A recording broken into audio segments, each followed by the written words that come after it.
तो मोहतरम सामने कराम, हमें इस बात की खुशी होनी चाहिए कि अगर कोई बंदा हमारे ख़ानदान में, हमारी कोई औलाद, हमारा कोई बेटा अगर दीन की खिदमत कर रहा है तो इस पर मुझे और आपको खुश होना चाहिए,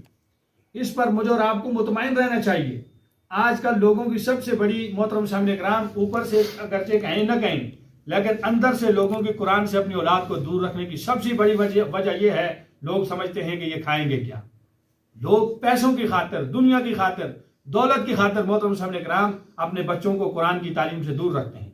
वरना क्या वजह है कि मोहतरम सामने कराम, आज आप सुबह उठकर देखें, किसी भी माहौल के अंदर देख लें, कुरान पढ़ने के लिए कितने बच्चे जाते हैं, स्कूल और कॉलेज में कितने बच्चे जाते हैं। आपको मोहतरम सामने कराम, जो स्कूल और कॉलेज की तरफ जाते हैं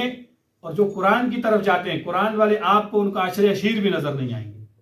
इसलिए इसकी असल वजह क्या है, बुनियादी वजह क्या है, मोहतरम सामने कराम, हम